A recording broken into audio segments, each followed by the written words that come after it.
जयगिरु आसतु देखा सुधांशुवाला रोषेईशाला आज कौन रोषे उषुना भात होती देसी मुग डाली होती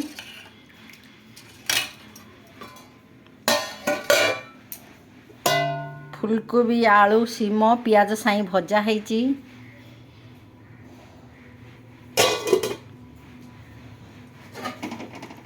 पालंग शाग आलू बढ़ी तरकारी होती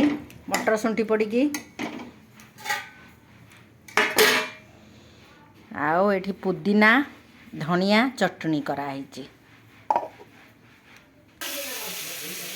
एपटर मो जा माने आज करचंती पालंग शाग मुग डाली डालमा भेंडी खट्टा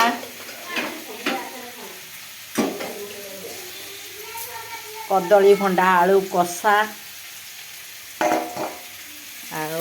पियाज साई आलू भजा। जदि मो चैनल भल लगुच लाइक करेंगे शेयर करेंगे और सब्सक्राइब करेंगे।